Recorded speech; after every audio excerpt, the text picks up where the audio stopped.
Joe Tessitore and Sean Farnham with you here at the Chrysler Center in Ann Arbor. Halfway point of conference play. Michigan 7-0 in the Big Ten. First time they can say that since 1977. 5-2 lead over Purdue. Ronnie Johnson couldn't connect there. And now here's Derek Walton Jr. Stauskas.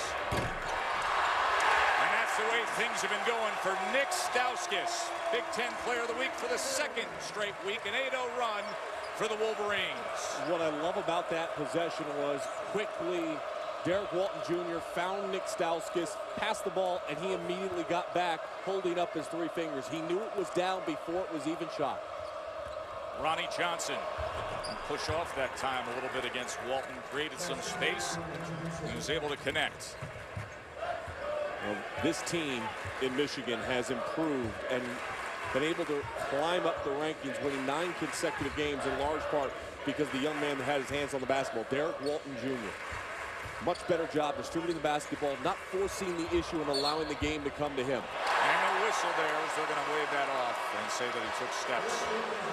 As Stauskas, incredulous to the fact that he'll be going in the other direction. It's a third turnover early on for Michigan.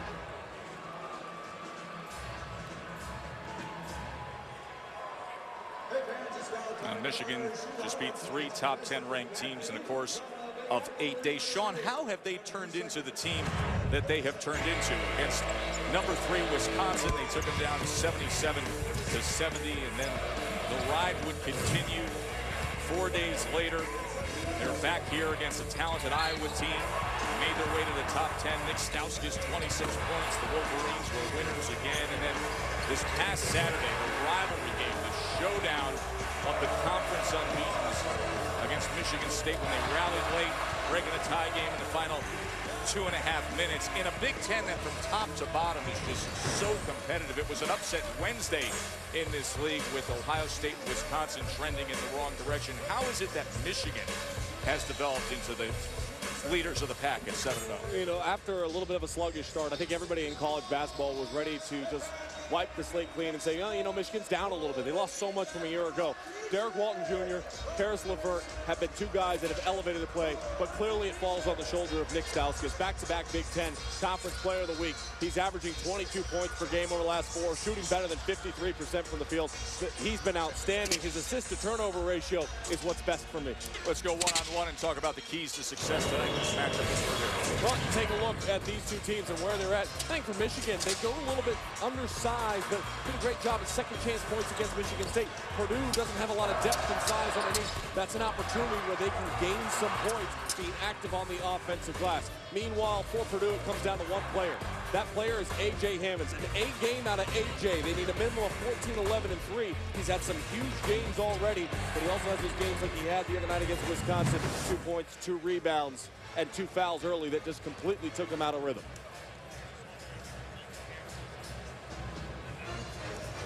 Purdue has lost 2 straight. One was double overtime to Northwestern, most recently home against Wisconsin. They are 0-3 against ranked teams this season.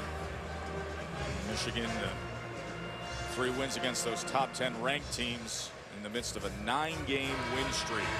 Well, and Derek Walton Jr., who we alluded to there, a big portion of why they've gotten better in the last 5 games, shooting better than 55% from the 3-point line. He's 1 for 1 already tonight. Man, 55% from this young, talented freshman that came in with the expectations to replace Trey Burke. And he's filling in that void right now. He's really starting to come into his own. And I think his best basketball this year is still ahead of him. Yeah, early on, those comparisons just weren't fair for the young man. Well, it's not fair now. I mean, exactly. Trey Burke. But he's continued to develop, and now he's continued to produce. And he's been a big part of their recent success.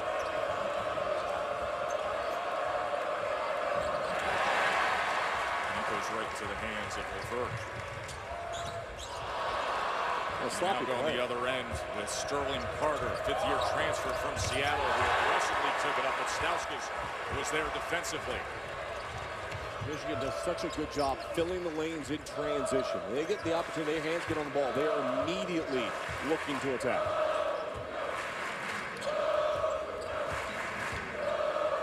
We look to probe and play if you're Michigan. See if the defense can get something early. Stauskas as they bring it over to Levert, and he's able to nail the three.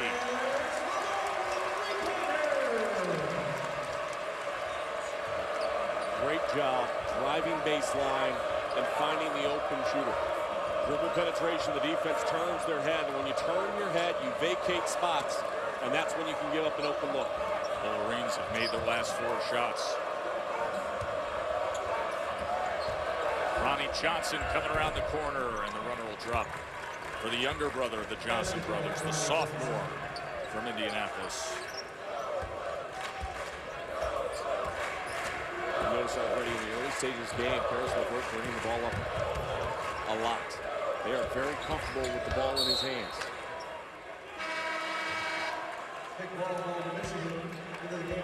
Michigan head coach John Beilein wants to manage things during this upswing. Says, I understand the rankings jumping up 11 spots.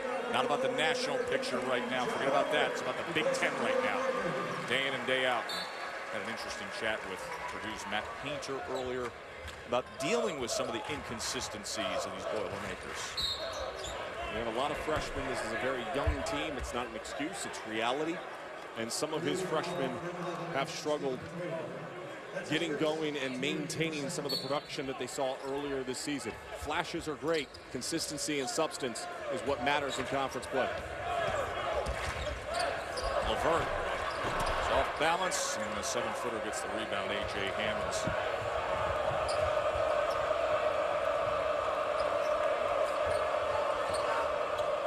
And here is Hammonds. And that's going the other way. You know what, though? Those are the type of fouls that Matt Painter would take out of A.J. Hammonds. So you get a miss, you set the screen, watch him roll. He follows his miss up, though. He's going after the basketball. That's at least an aggressive move trying to make a play happen. So many questions concerning A.J. Hammonds and which version of him you get on a given night, Sean. You go back to the 18-point, 16-rebound performance against Ohio State on December 31st. Just a stellar, multifaceted game. Block shots, best individual performance in block shots, rebounds, and points since Joel Prisbilla. Ben Robinson III, playing against his father's alma mater. And that breaks an 0-for-7 streak over the last 2 games from behind the arc. Really noted for being very careful in his shot selection, working the baseline, attacking the rim. Michigan is hot early from the outside, and that's not a good sign. And balanced as well, Sean. 5 field goals from 5 different players as Bryson Scott lost his footing.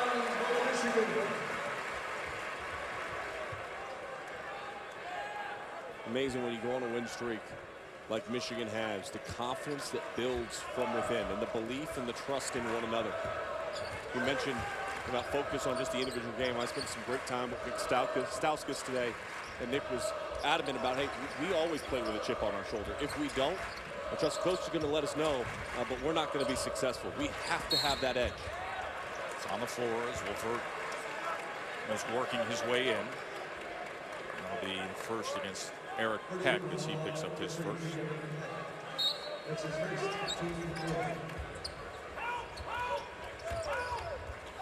Stauskas.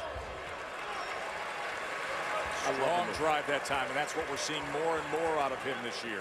But watch the poise, though. That little hesitation to survey the floor and see the options. He catches it, looks, doesn't have any options, sees the lane, and immediately looks to aggressively attack and earns a trip to the free throw line. On the catch, survey, no options are there. To me, that's like a quarterback, like a Colin Kaepernick type, or Russell Wilson type, or survey the defense, see what's available, nothing there, fine, I'm going to tuck it and I'm going to go. It's Travis Carroll who sent him there. Sounds like you're ready for a potential Super Bowl prediction for me by the end of the game. I will come up with something. I'm fired up for the Super Bowl. 9-point margin already for Michigan. Pushes it to double digits. Stauskas, who's been one of the best players in the country. Left off the midseason, wouldn't award watch list, if he keeps playing like he is right now, there's no question he needs to be on there when it gets whittled down to 15. Leading the Big Ten in scoring at 18.5 per game and playing his best ball the past couple weeks. One thing that's impressed me most about Nick is he really hasn't taken many ill-advised shots. You know, the shots that make your coach go, that's not a good one. He's been very selective. He knows when he has an opportunity to make a shot. And he told me, look, if my numbers of shots go down, but my production goes up because of my efficiency, that's what I truly care about. Spike Albrecht, who picked up his first, sending Travis Carroll to the line.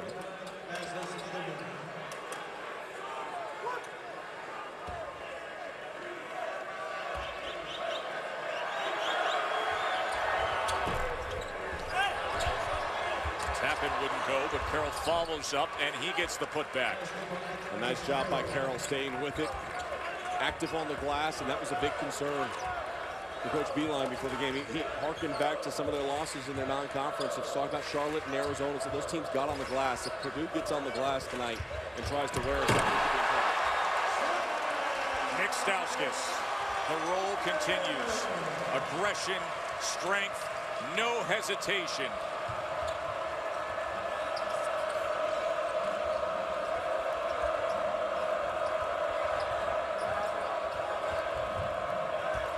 Carter with the feed underneath that time, Toro. All the hard work that Nick Stauskas put in the offseason, we chronicled it time and time again, but it has made him a stronger and more athletic finisher around the basket.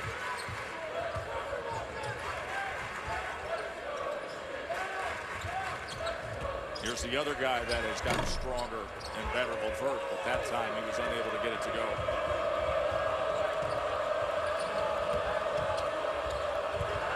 From the corner, rimmed out on him. Loose ball still being fought for, and it will go to Purdue.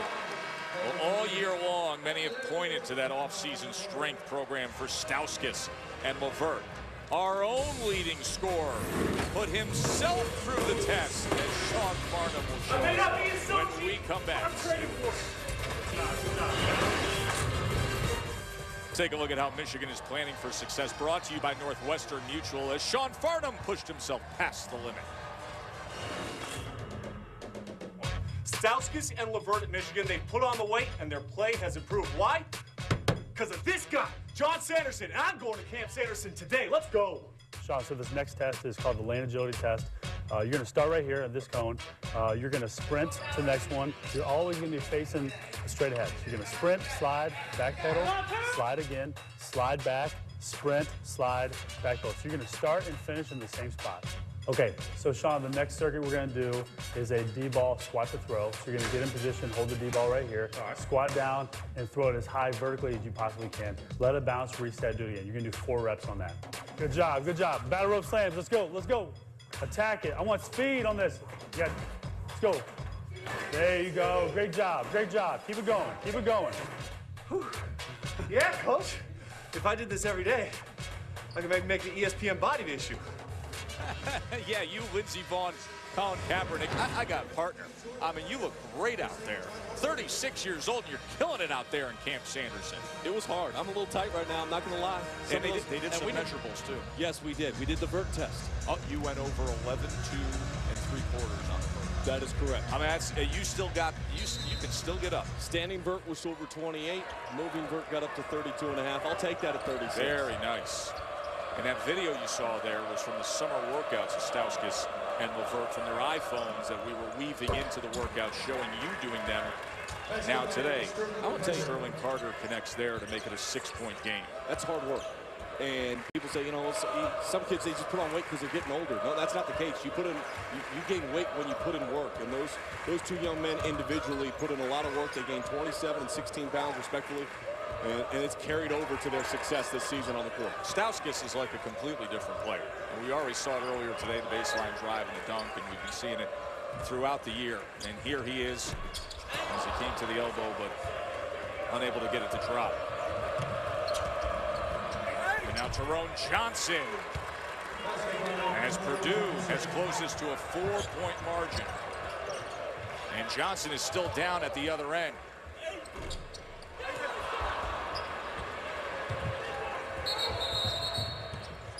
And we will get a break in play. As Johnson is writhing in pain after scoring. I think he's grabbing his hand. And you look, aggressive drive down the middle. You watch the pass into the middle, and as he goes up, you see him bracing his fall. Watch him bracing here for the impact upon landing as he puts his hands down. That's a scary situation.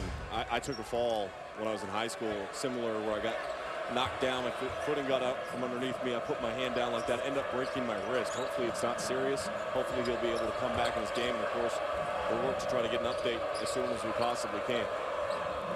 We want a 6-0 run. There's his younger brother now, Ronnie. As he will head to the line. Well, Purdue much more aggressive out of the timeout. They are looking to attack, and you can call it paintball. Head coach Matt Painter loves when his team gets 2 feet in the paint, whether it's from their guards or their bigs. 2 on Spike Albright.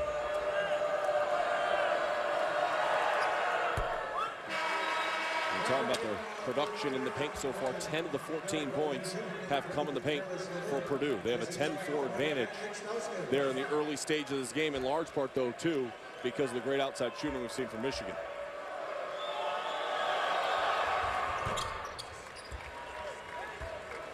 So Ronnie hits one.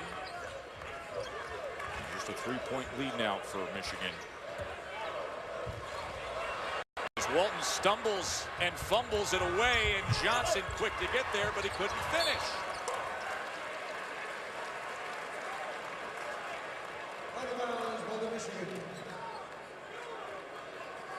And just numerous opportunities to cut this lead down to a 1-point game. You're in the open floor. You got to be able to finish and complete those.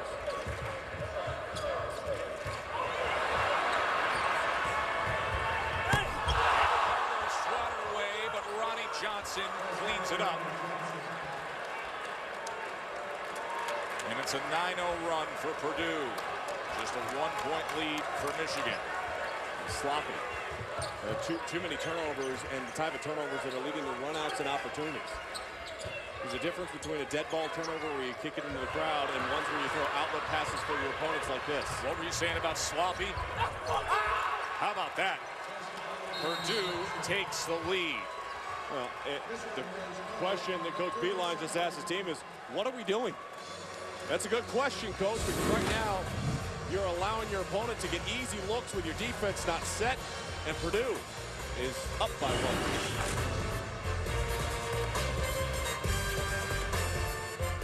1. I didn't know Autotrader.com had new cars. But what kind of deal can I get? On Autotrader.com, you can now compare brand new cars from local dealers and special offers. That one. So you can find the one new car your head and heart can agree on. Whoa. Autotrader.com. I take Prilosec OTC each morning for my frequent heartburn. Because you can't beat zero heartburn. Prilosec OTC is the #1 doctor-recommended frequent heartburn medicine for 8 straight years. 1 pill each morning, 24 hours, zero heartburn. Strong Saturday doubleheader on ESPN. Number 6 Kansas, number 25 Texas at 4 o'clock, and then here it comes, 6:30 up at the Dome. C.J. Fair in the orange, Jabari Parker in the Blue Devils. Number 2 Syracuse hosting Duke. Saturday showcase is presented by 5 Hour Energy. Saturday primetime presented by DirecTV. Obviously a great matchup on the second one, but look out for Texas. I mean, Texas is. Rick Mars has got his team playing with great effort, and Cameron Ridley, in my opinion, is the most improved player in all of college basketball. Derek Holton Jr. stops the bleeding. Purdue was on an 11-0 run. Michigan had 3 straight turnovers prior to that. They were scoreless for the last 3.5 minutes. Here's Scott now, coming all the way around to the right side. Bryson Scott, the freshman. Michigan cannot allow Purdue to continue to drive into the paint. If you drive in the paint, your defense is playing on their heels. There's no chance at that point in time. He picks up his dribble. Gets it out to Walton to reset things here. Bench scoring, Purdue 8-zip. They've gotten good support. They'll play a lot of players. They're shaking up that lineup often. LeVert, long, deep three, side rim, rebound Hammonds. And by the way, Jerome Johnson is at the scorer's table. He's going to come back into this game. And this is brother Ronnie. Nearly got tied up. Good pass to Morgan. Give the assist to Derek Walton Jr.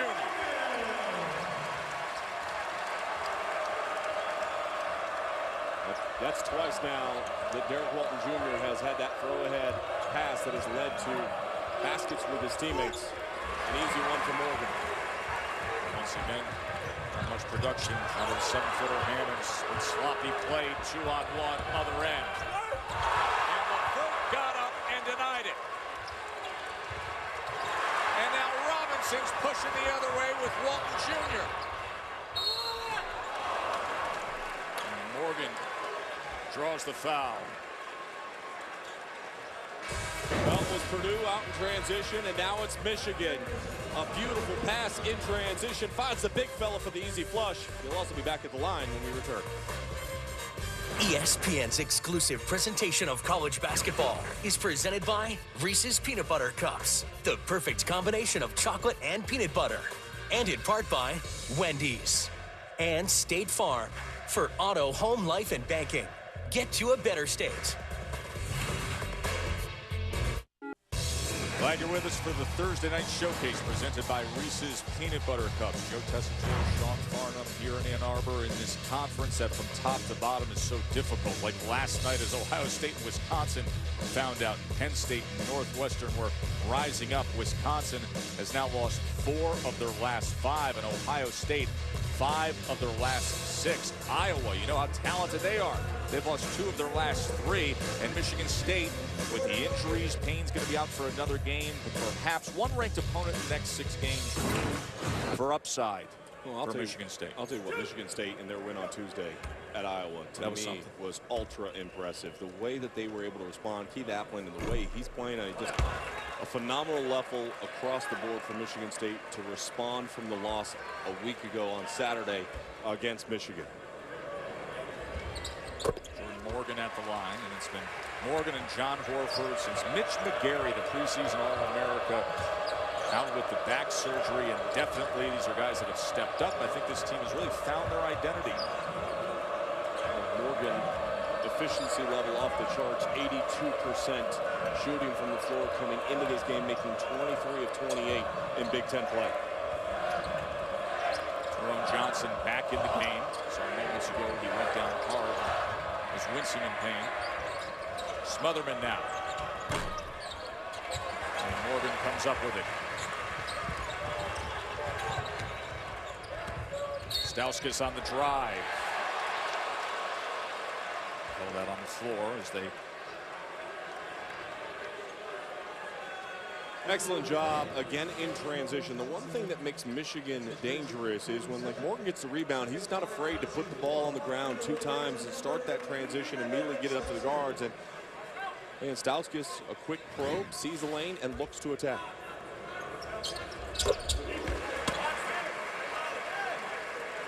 Tabler first on Jerome Johnson.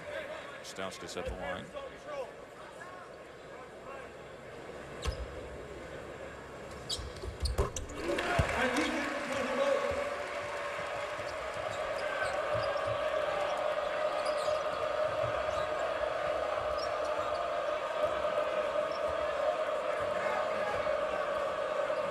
Zone defense by Michigan, changing it up again. That usually tries to clog the middle.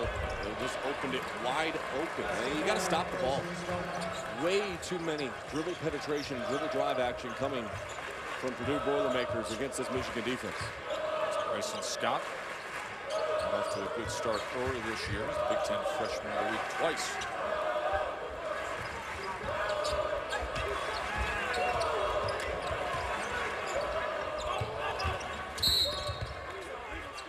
And LeVert was trying to get past Davis that time. Davis will pick up his first. Go back to the other end of Bryson Scott as the ball gets swung across the top. You freeze it right here. Look at the gap that he has to drive through. And just a wide open, poor rotation, good pin and seal by Carroll underneath. 9 of the 11 made field goals for Purdue in this game have come in the paint so far.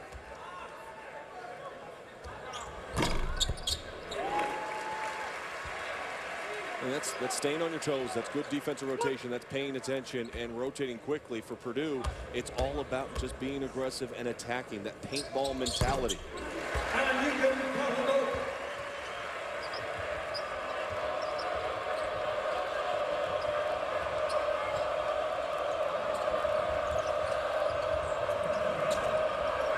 Here's Scott again. That time he was cut off.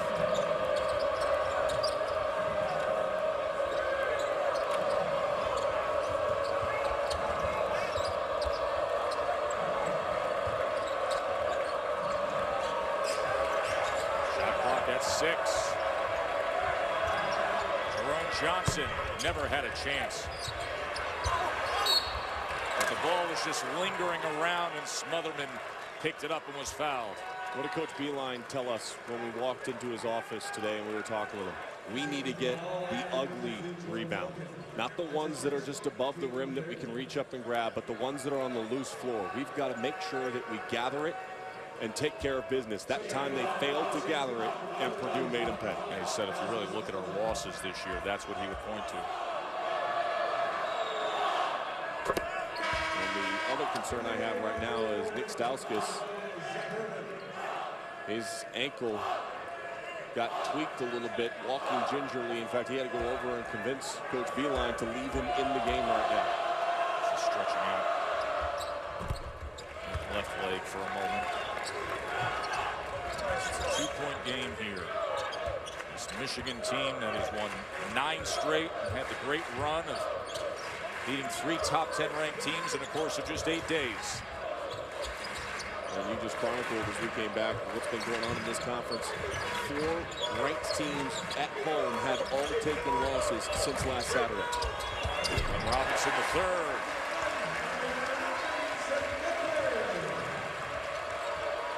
Excellent job getting the ball in his hands, turning and facing, and getting to the spot and just elevating.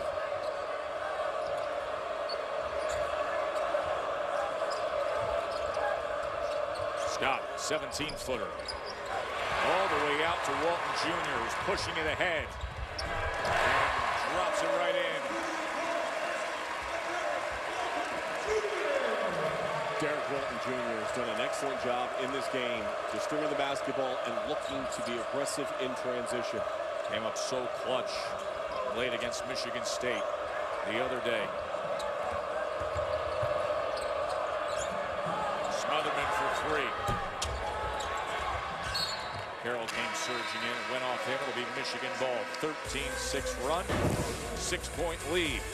And a big part of that has been the play up top. The point guard, Derek Walton Jr., able to finish.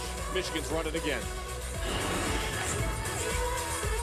Thank you, Adnan Burke, one of my favorite Canadians, Sean, as we focus in on Nick Stauskas, another great Canadian here in Michigan with a 6-point lead. We'll see how perhaps he injured his left ankle for a moment. Yeah, see his foot gets stepped on ever so slightly, and then it kind of twists it out, and he falls to the floor.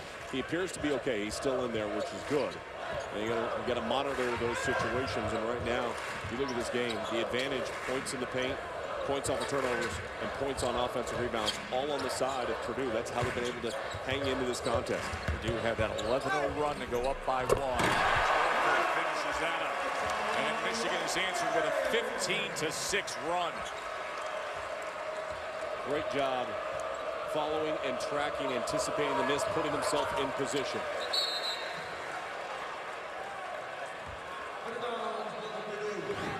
Stauskas drives baseline. Defense comes over. Hammonds tries to play for the block. And that opens up the backside, vacates the spot, and Horford fills it.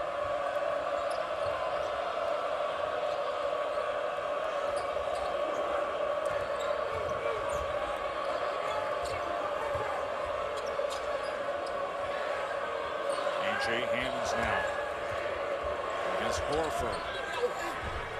And a tap in will go for Purdue. The same thing that just happened to Purdue at the defensive end. They were able to translate over to the offensive end. A lot of standing around and watching, not putting bodies on players, being aggressive, boxing out. Guys just looking up and watching. Will allow the second chance opportunity for the Boilermakers.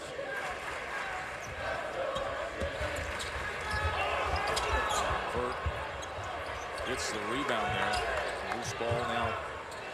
Swing it over to Stauskas. And here's Stauskas on the drive again. A little dipsy-do, and it goes. Michigan has scored on 7 straight possessions.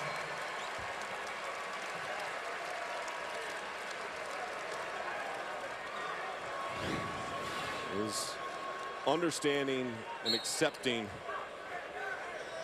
of how to play the game and the savvy in which he plays with the development of his skills. He said, besides the workout, I spent about 2 hours a day, every day over the summer, working on different aspects of my game. You see a little bit of it there on that drive.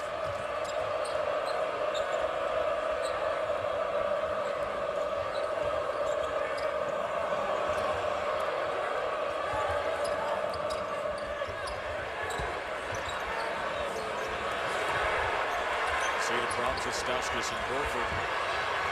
Grading defensively. And possession will go to Michigan. Well, poor awareness that time for Ronnie Johnson. Got stuck behind the backboard and could not get a clean look up. Now, I don't mind the point guards driving in and creating when they've got momentum and they're able to leap. That time he was bottled in between two bigs with their arms ready to block a shot. You're not going to get a clean look there.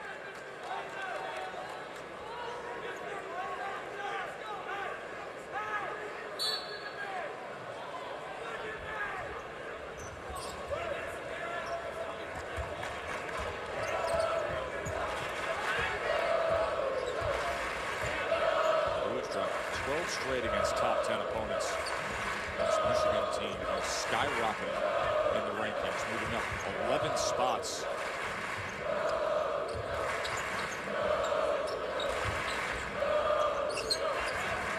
Stauskas trying to get it over to Horford. Ball found its way there. Shot clock down to 5. That was denied by Carter. And here comes Ronnie Johnson.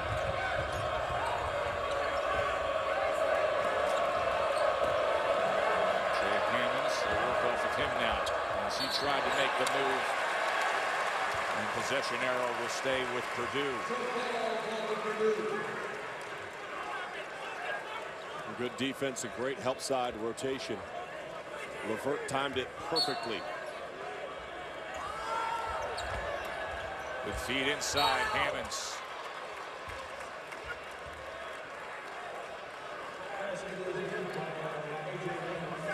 A.J. Hammonds just doing an excellent job working that out of bounds underneath. Here's where he's at. You're going to receive the screen. He's going to come right here and a beautiful touch pass. Defense rotates slow, poor communication. And when you're playing from behind, you're going to foul and give up an opportunity for a three-point play.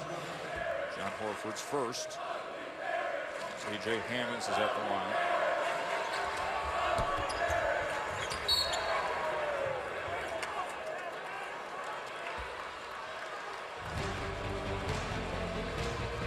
Big 10, Big 12, headlining ESPN Saturday Showcase. Ohio State and Wisconsin at noon.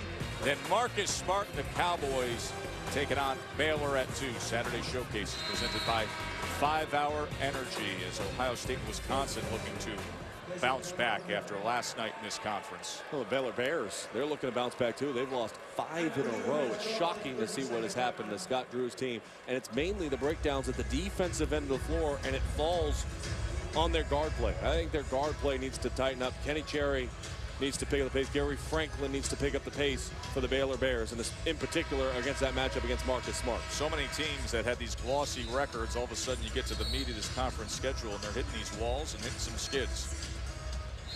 As we were in the promo, there was a foul called against Horford. That's his second, John. And so he goes to the bench, and not only that, it gives the ball back to Purdue. And Horford had 2 fouls with only 1 second coming off the clock after the missed free throw.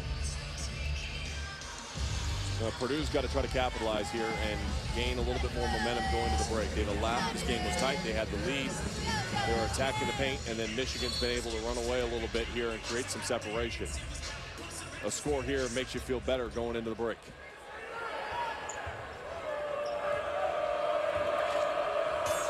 Almost a 3-second differential test between the shot clock and the game clock. They're going to be patient and wind this thing down.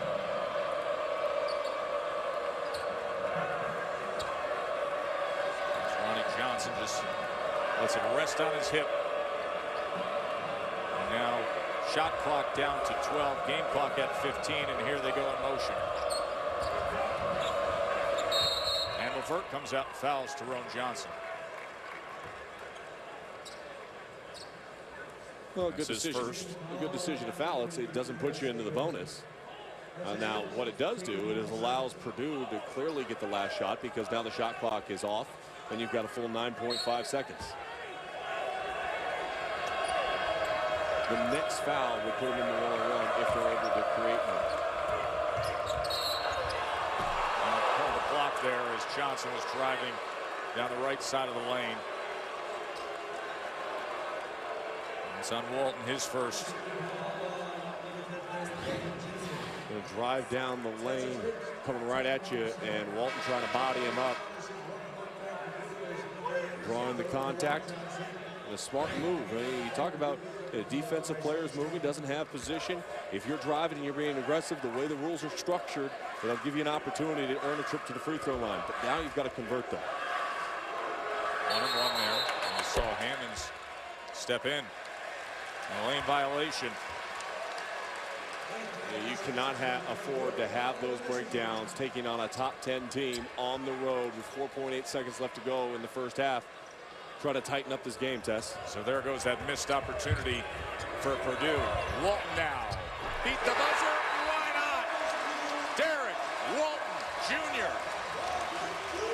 hit a half quarter earlier this year in Big Ten play before the half, and now takes it all the way as Michigan has scored on 8 of their last 9 possessions. Excellent job, 4.5 seconds.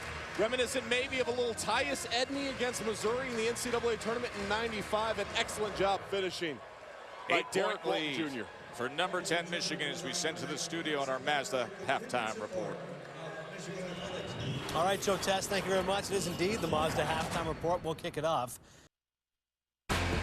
There's the next showcase presented by Reese's Peanut Butter Cups as number 10 Michigan with a 37-29 lead here at home at the Chrysler Center on top of Purdue. Joe Tessitore, Sean Farnham with you. 4-point swing right before the half there. Missed opportunities on one end. Walton Jr. takes it the distance on the other.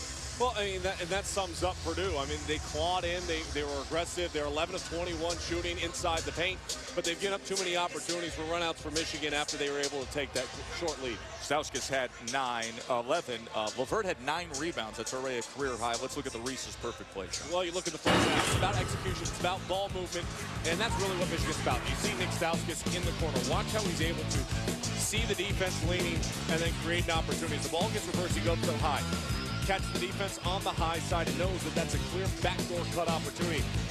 The weak side defense gets behind the back line. They are all occupied by the perimeter shooting of Michigan, able to get into the rim. And that's, again, growth and movement without the basketball. Nick Stauskas able to finish for Michigan. Remember, Michigan was up by 10. Purdue did answer back. As you look at the first half stats, they had an 11-0 run, and then Michigan finished up that first half on a 19-10 run. 54% in the first half. They're shooting a Big Ten best 48.5% from the field coming into tonight.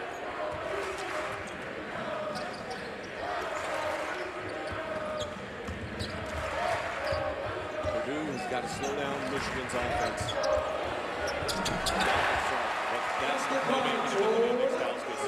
Assist to turnover ratio in conference play has been sensational so far for Michigan, and a nice feel for it right there. As he left it for Morgan, banked it in. 10-point margin again.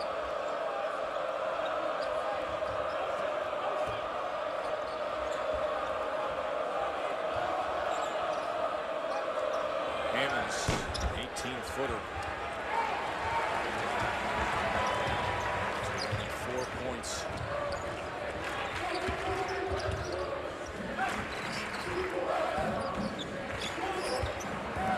Jr. is trying to get it over to Morgan, but the big man is in the way. That's forcing the action a little bit, but on their opening possession, there's no force here by Nick Stauskas. As you watch him come off the screen, drive to lane, A.J. Hammonds has to step to, and instead of Morgan trying to force it, he just goes ahead and kisses it off the glass. Robinson was looking for a little glory off the inbound, instead right into the hands of Ronnie Johnson, who brings it the distance. They've been able to turn over Michigan in this game. That's the 9th turnover overall on the night for the Wolverines. And for Ronnie Johnson, that's now 11.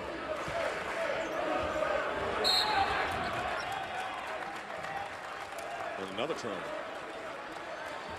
What allowed Purdue to get back into this game in the first half? After it looked like Michigan was in a rhythm from beyond the arc and kind of controlling the game, was the turnovers and the runouts.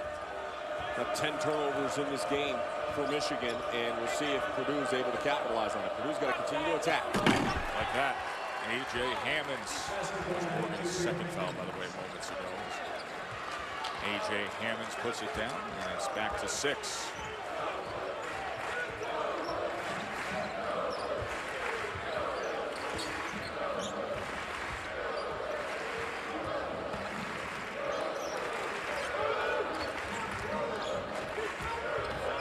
Stauskas. Good night continues for Nick Stauskas, 13 points. It's amazing how simple the game is when you just play with such great composure. Good drive that time by Jerome Johnson. He missed some time. Looked like he banged up his wrist a little bit when he fell, and now back out on the floor. And his strength, his upper body strength, his ability to finish and get inside the paint. That could have been a push-off on Karis LeVert.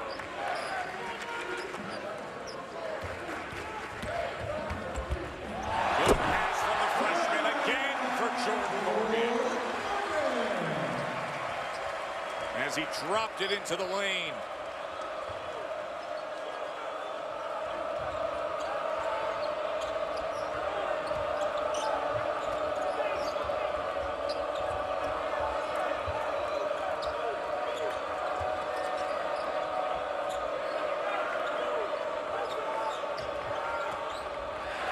Looking for Hammonds. It was deflected away. Stauskas hits it over to Glenn Robinson, the third. A rebound by Jerome Johnson. Now in transition. And it wouldn't fall for him.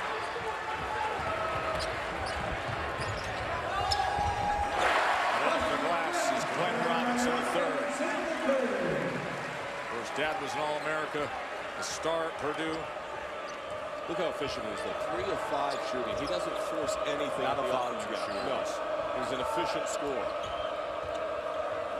It's nice to have a player that can average the amount of points of almost 14 points per game that doesn't require a lot of shots. And the whistle is Hammonds made his move. Morgan, that'll be his third. A couple of possessions ago, though, Morgan at the offensive end. Watch this as the drive comes down the middle. And we take a look. You collapse the defense on the ball. You look to just go to the iron. Great awareness, a beautiful dump down pass, understanding that he had forced the defense to switch and move to him. That's why when you have a point guard like Derek Walton Jr., you see growth and development. That's what I'm talking about. Understanding what the defense is doing, how to read and see the court. Excellent court awareness.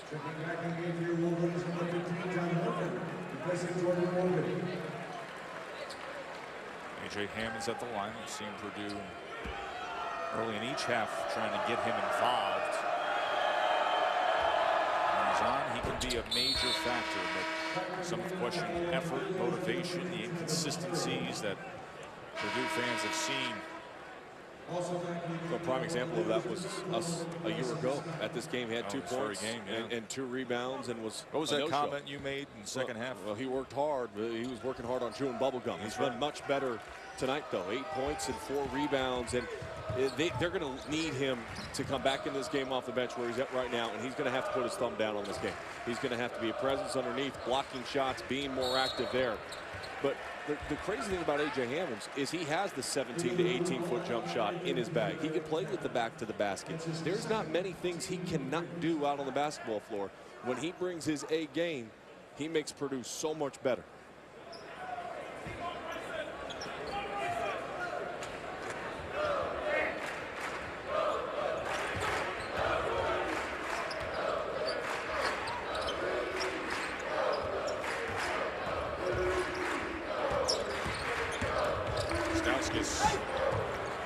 Ended up over to Levert.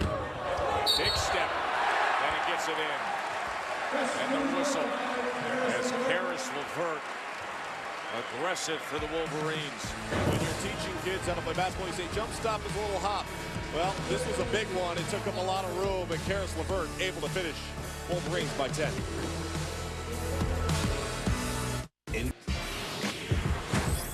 Well, Jordan Morgan has been efficient in the offensive sets, but if you watch this, you really have to credit the passing ability of his teammates, the trust that his teammates are showing in him. He's now 27 of 33 from the field in Big Ten play, and in large part because of the way his teammates are able to set the table for him and give him those high percentage looks we just saw. So many questioning what this team would be, their identity. Mitch McGarry out with the back surgery, but Jordan Morgan has stepped up. 3 beautiful assists from Derek Walton Jr. Michigan off to their best start in Big Ten play in 37 years.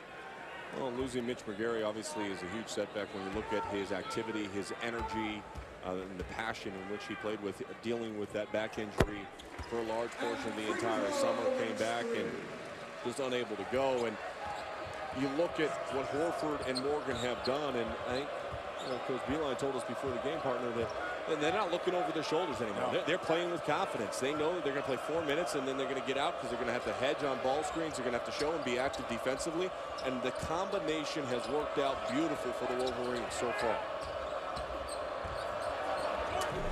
Scott follows up his own miss. Travis Carroll with the score for Purdue. Purdue has been active on the glass, active in the paint, and aggressive in trying to get Michigan to play on their heels. They'll be able to contain the dribble off the bounce on the outside. You can't allow them to get to the teeth of the defense. Another end here, Michigan is shooting 60% a game. And Stauskas keeps them red hot. They are 6 of 7 shooting in this half as Michigan.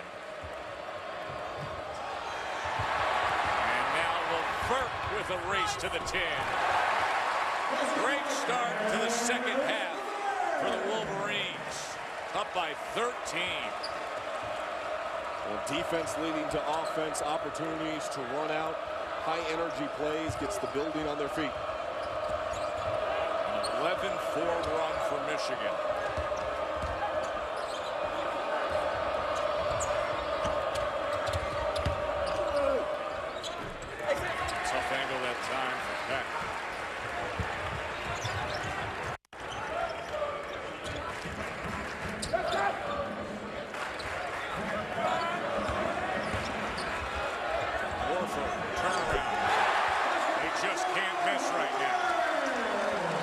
It all the way out to a 15-point margin.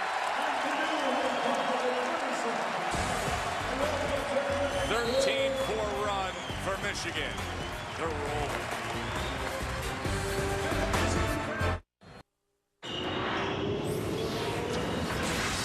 Best shooting team in the league. Michigan is even better here in this second half. 8 of 9 in the last 5. You just see all these shots are in rhythm, they're in flow, off the defense, leading the offense from the run. Morgan patient, feeling where the defense is, stepping away, a soft touch.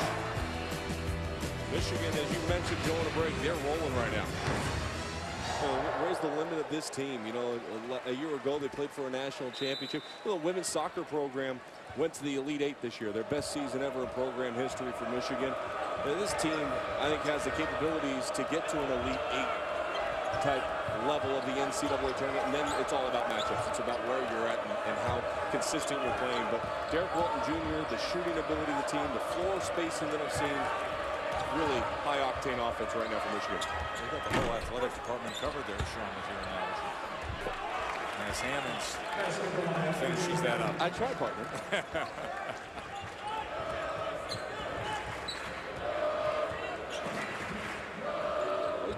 research, see what's going on in other programs, who's had a great season.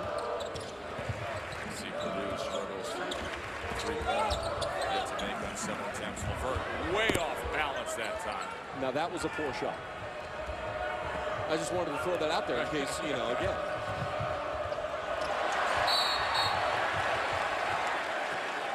Draw the whistle here. As we remind you that ESPN's NBA Super Weekend in the Big Apple will be coming to you tomorrow at 8.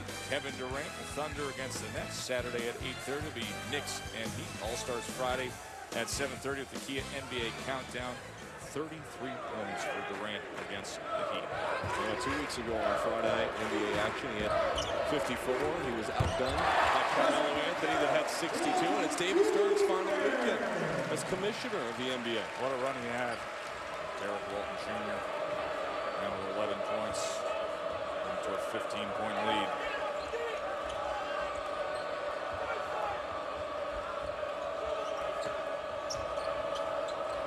Stevens, he's got range, and he puts it down.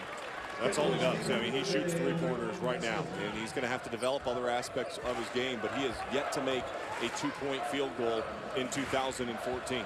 Since the start of the new year, all 15 of his makes, 16 of his makes, have come from beyond the arc. That's Purdue's first 3 of the night. Kendall Stevens, he leads all Big Ten freshmen and made 3-pointers. He's got 42 now on the season.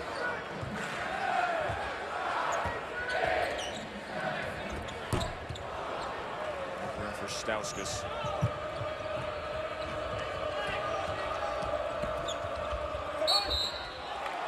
And Scott will go to the line.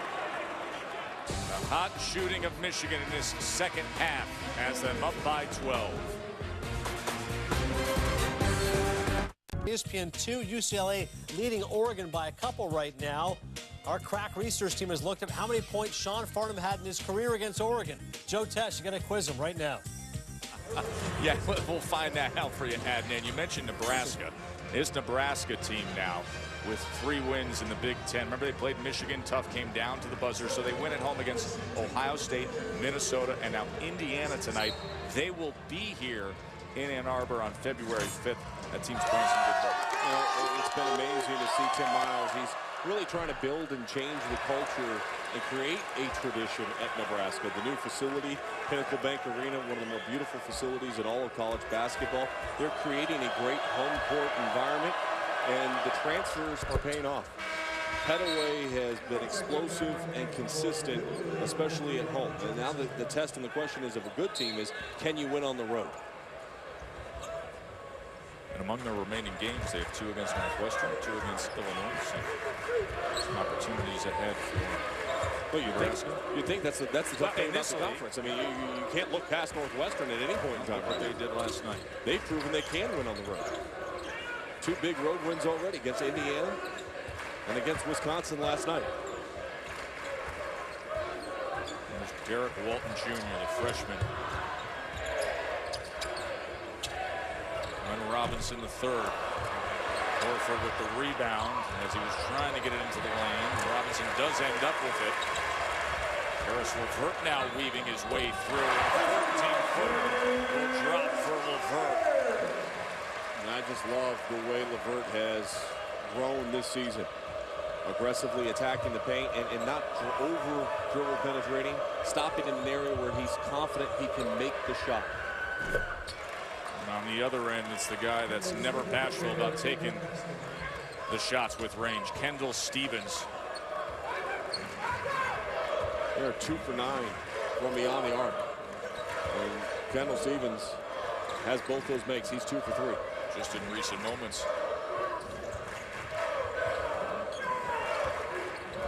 Third again, driving, penetrating, and getting it to go. There's that strength and that balance and that aggression you see out of him. Partner, you mentioned it, the balance, the ability to jump stop, utilize a shot fake, clear A.J. Hammond's out. When he's coming down, you're going up.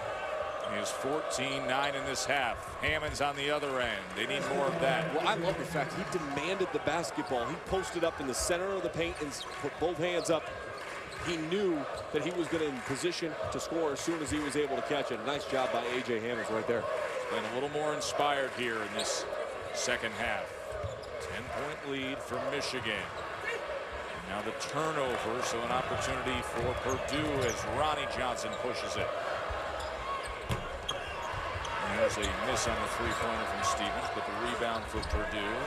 Hammonds cannot get it to go. A missed opportunity there. Peck needed to pull that ball out and establish some sort of offense after the scramble for it.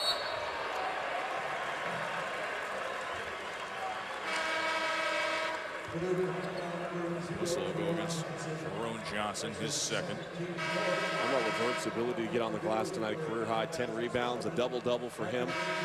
All that work with trainer John Sanderson, adding the weight in the offseason. By the way, you're going to be very sore tomorrow morning as you put yourself through the same test that Levert and Stauskas would do time and time again this summer. I'm not going to lie, I'm already tightening up. You know, Sean, your energy level's down a little bit. Yeah, I went through an hour-and-a-half workout today that I haven't done in probably 12 years. Doing squats with the medicine ball there. I said that's going to be a long flight tomorrow for him. Yeah, down to Tallahassee. And a blocking call there, as the crowd didn't like it, as Ronnie Johnson was coming in hard, and for Walton Jr., his second. An excellent job, though, in transition, once again, drawing contact. And now Derek Walton Jr. is going to come out of this game. And remember, when Derek Walton Jr. came out in the first half, that's when Purdue was able to get a couple of turnovers. The offense wasn't as settled, and they were able to close the gap quickly. This is a 10-point deficit with 9:03 left to go. Plenty of time here for Purdue. And Spike Albrecht checks in. Walton Jr. with 11 points and 3 assists. Oh, how about that? Lock it up, Farnham. A.J. Hammonds. We haven't been able to say this for a while, but go ahead and hashtag that an SC top 10. What a beautiful execution. The dribble handoff, the rotation. And Nick Stauskas got caught at the wrong place at the wrong time. A.J. Hammonds up over the top. And Hammonds is playing with a bit of an edge here in this second half. Well, he missed opportunity at the free throw line, but I agree with you. His energy level is much improved. He's got to be able to maintain this down the stretch. Purdue just 6 of 12 from the line. How about that for a response from Zach Irvin? One freshman takes a seat, the other one comes in and shines. Hammonds now, other end. Is he working hard? Sure is. You see what I'm talking about with this young man and how good he can be? 16 points, 6 rebounds. He's having a really solid night. But we didn't see the same kind of energy in the first half, did we? Not at all. 7-foot sophomore. Well, the problem is, though, you can't trade buckets. Not at all. You're trying to get back into a game. You can't allow your opponent to come down and score 5 points. You got 4 in the last 2 possessions. They got 5. Good feed that time, but Spike Albrecht was there to get his hands in on the other end. Well, if I'm Purdue, I'm finding a way to get A.J. Hammonds' ball on every possession right now. He's been your most effective scorer here in the second half. He's got the dunk. He's playing with a great deal of focus. There's Morgan coming out for the rebound. As much energy as they've shown. They trail by 11. Levert was looking for Morgan. Number 10, Michigan. 11-point lead here at home. ESPN's exclusive presentation of college basketball is presented by Reese's Peanut Butter Cups, the perfect combination of chocolate and peanut butter. And in part by Red Lobster. Come in today and see food differently. First time that they meet up at the Dome, Boeheim and Krzyzewski. 5th overall meeting, and first time, of course, now with the new rivalry. Let it begin. Syracuse and Duke in the ACC. Absolutely sensational game, and Coach Boeheim's team and Tyler Ennis has been the best freshman in all of college basketball, in my opinion. His ability to manage the game, his assist-to-turnover ratio, leads the ACC in steals. ACC Media Day partner, they had us take a picture with all the coaches. I stood between the two of them. I texted the picture to my dad and said, Dad, I stood between 1,800 victories today. An amazing coaching career for those two. Boeheim has tacked out 20 without a loss this season. 20-0 Syracuse against 17-win Duke on Saturday night up in the Dome. Well, the key, obviously, against the zone, everybody talks about the ability to shoot from the outside, and Duke can obviously stretch you and they can hurt you. Dawkins, a premier and elite three-point shooter in the college game. Well, shooting's been what Michigan has done so well tonight, to have this 11-point lead, shooting 62% for the game. Albrecht, and just add on to it. They're shooting 50% from behind the arc now. That's 6 of 12 from the three-point line. You know who's happy? Jalen Rose, who's celebrating his 41st birthday today, our partner at ESPN. Happy birthday, Jalen. Texted with him earlier today. He's got so many good things going on in this area with his learning academy in Detroit. Levert, that was deflected away. And now Carter. And Levert got in there on the other end. That is 3 times in transition that Levert has denied the opportunity to score for Purdue. Twice in the first half with big blocks, and then this time just a quick swipe of the hands, knocking it out of bounds. Tack on 11 rebounds and 14 points, and a really well-rounded game for Karis Levert. Well, what I love most about it is it's the hustle plays. It's the not allowing your opponent to get in the rhythm and giving up on it. It's absolutely fighting to the finish. That's a foul.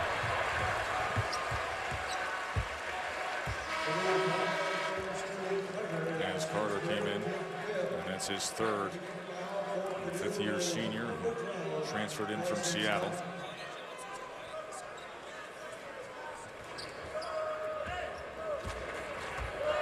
Purdue closes the gap, takes it under 10, and Michigan takes it right back out. Had that ebb and flow all night long. A game of runs where Purdue will show a spurt, and Michigan will respond with ease.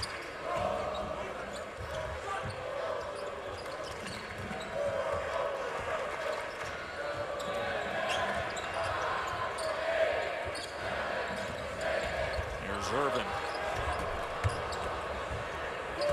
Didn't even hit the rim.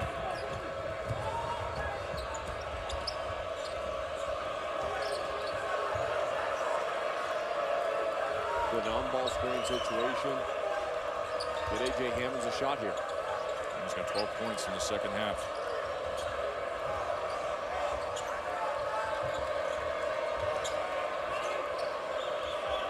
Working against Morgan. It's a spun baseline, and they wanted a travel call, and now they get the whistle. Smotherman with the foul over the top, but I like what I'm seeing out of A.J. Hammons in the second half. Agreed.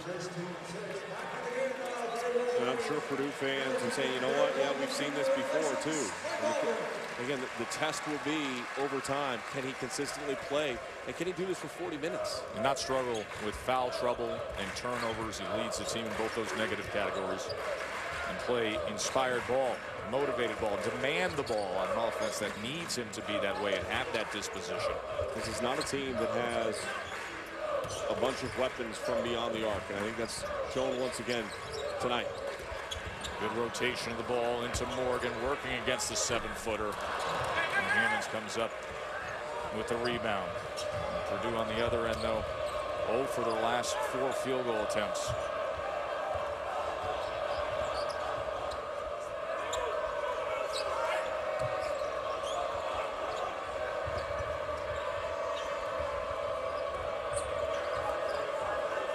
Here's Scott, as he was trying to find Smotherman cutting in along the baseline there. Very few players are good enough to leave their feet and deliver a pass on time and on target. And Aaron Craft might be the best in college basketball leaving your feet, but as a guard, you never want to do that. Just jump stop, settle yourself down. If you don't have anything, reverse pivot, reestablish your offense. We recently had a long conversation with Thad Matta about that, of looking the other way with Craft's ability to do so. Walton Jr., as that was deflected away by Smotherman. Of course, you mentioned the last night in this conference. Those things are going on around college basketball teams struggling. Cal hitting a little bit of a slump right now in the Pac-12. They took a loss at home last night against Arizona State. Herb Sendek's team looking like they're poised to make the NCAA tournament with Jahi Carson, their lead point guard. Oh, Stanford almost made things real interesting last night out west. And Walton Jr., he continues on his ways. An 8-0 run for Michigan, as he has 14 coming off that tremendous effort against Michigan State, where he was clutch late. Took the conference's Freshman of the Week honors. Maybe even more impressive is the fact that he is 6 of 7 shooting from the field today. As Purdue was scoreless for the last 4.5 minutes prior to Bryson Scott connecting there.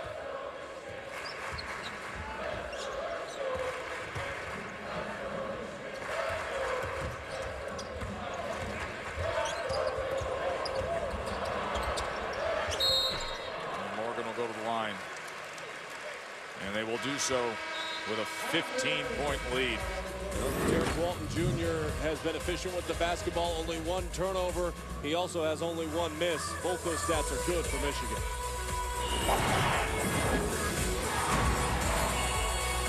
I would know nothing about that, Adnan, as the Auburn and Alabama narrative continues onto the hardwood. Oregon at the line is Michigan. What did you tell me earlier today about that 70-point threshold? I said if Michigan scored 70 points, Purdue wasn't going to win the game.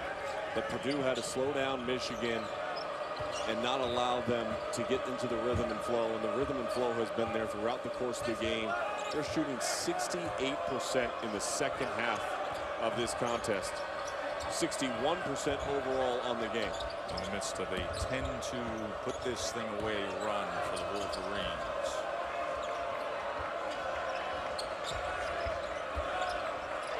There's Scott's 3-ball attempt, and Davis came in for the rebound. And Smotherman will head to the line after putting that through. And Smotherman has great athleticism. That shoot around before their game against Ohio State, he had one of the more electrifying dunks. I said if I had my phone ready, it would have been an SC top 10 type dunk at shoot around. But you know, that's the big shocker, is that you didn't have your phone ready, because I mean you're tweeting and taking pictures nonstop all day when we're here at the gym. Well, I like to make sure something happens that we cover. I am going to tell folks right now, if you're a college basketball fan, Sean Farnham is an absolute must follow. There is not a moment of the day where you're not putting forth some analysis, some news, or something that's catching your attention. Well, what's caught my attention in this game is the play of LeVert and Stauskas. The two of them have been so efficient with the way that they've been able to orchestrate and run their offense in this game. Stauskas 5 of 10, 4 from the free throw line. Only 1 3-point shot in this game, but he has been aggressive. He's been attacking. 15 points, 3 blocked shots to go along with those 15 points. And then, of course, you talk about Karis LeVert. Both these guys worked so hard in the offseason, added weight, added strength. They spent extra time getting shots up, skill development, and we've seen a lot of that skill. The great jump stop, taking up space, and the ability to finish on balance. 14 points, 11 rebounds, 3 steals, 2 blocks, 2 assists for Karis LeVert. The two of them have played extremely well in this game, just as they have throughout this stretch of 9 consecutive. See 5 assists between them, and we talked plenty about the hard work they put in with John Sanderson, who was kind enough to spend time with you earlier today and show you and give you an example of how hard to say that Stauskas carried that, so it'll be a turnover. You went through your own edition of Camp Sanderson. Yes, Coach Sanderson today. Really appreciate him and his staff allowing us to come in, and you know, we hear it every single game about how hard these guys worked, but I wanted to see actually what they did, what they put their bodies through on a consistent basis. Your hamstrings may not appreciate it in the morning. Well, I'm drinking a lot of water.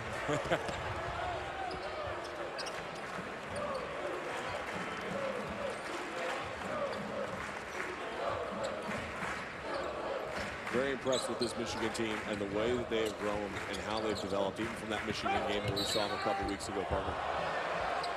As LeVert will draw the foul, and we will remind you that you got a Saturday doubleheader on ESPN. You got Andrew Wiggins and the Jayhawks in action against a Texas team that you say watch out for. And then at 6:30, it's the big one, much anticipated in the ACC, Duke and Syracuse. The Saturday Showcase presented by 5 Hour Energy. Saturday Primetime presented by DirecTV. And these are the stars to watch on Saturday. I'm used to hanging out with stars. I mean, I work with you every Thursday night. You people taking pictures, asking for autographs. These young men here, they have been outstanding all season long. Playing too many video games, Farnham. That's what this is all about. No, are you kidding me? You have people's kids coming up asking you to sign the back. Yeah, that's how jerseys. old I am and how long I've been voicing over video games.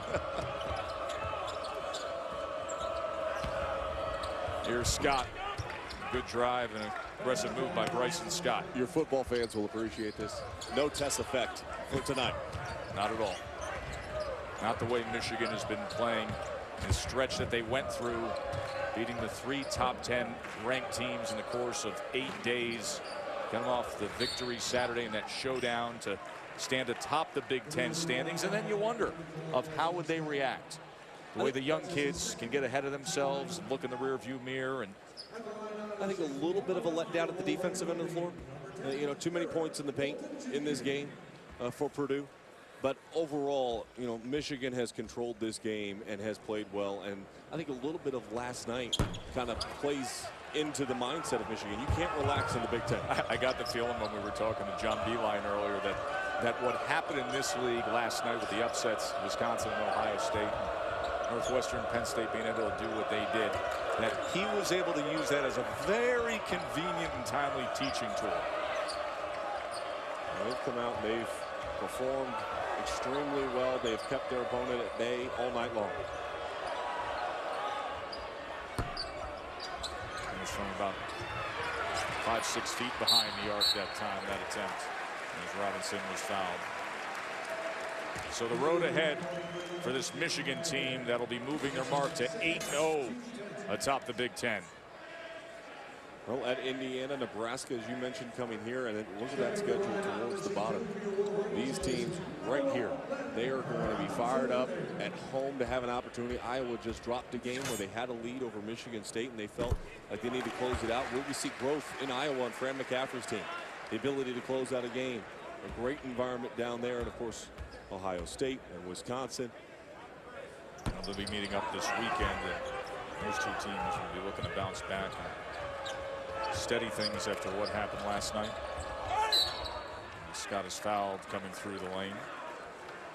In terms of the remaining schedule, Michigan, the toughest remaining schedule when you look at the opponent win percentage. Tubby Smith and Texas Tech, and Herb Sendek, the team that we just talked about that won at Cal, now has to go to Stanford. We'll see how Stanford responds after a near miss against the #1 team in the country last night. That game coming up on Saturday. Where are you this weekend, Farnham? Clemson, Florida State in Tallahassee. Mark Jones and I will be chopping it up.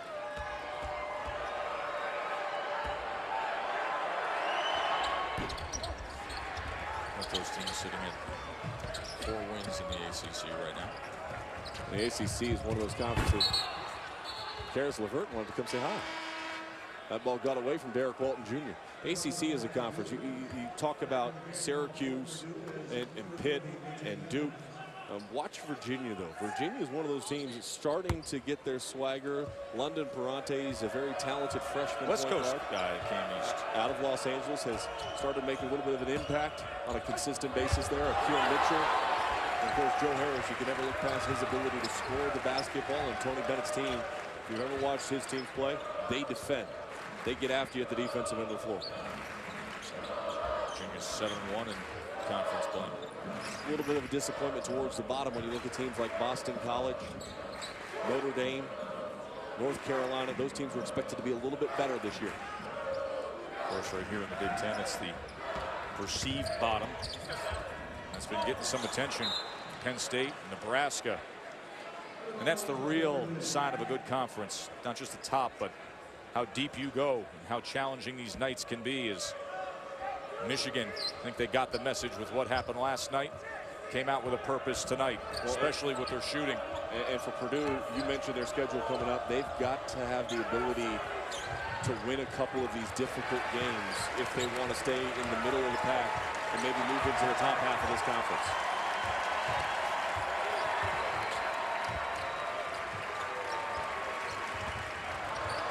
SportsCenter will be coming up when we wrap things up here in Ann Arbor on a night when Michigan was shooting so well. Shooting over 60% on the night for the Wolverines. Stauskas going to contend for that ball there along the baseline.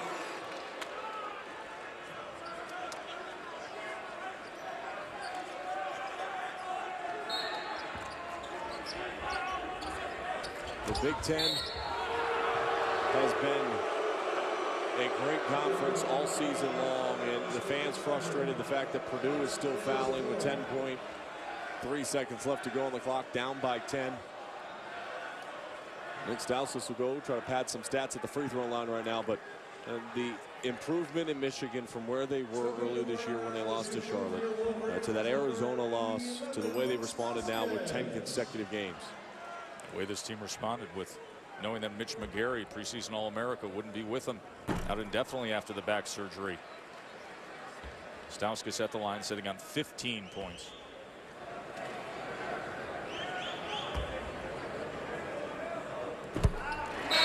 Players in double figures for Michigan.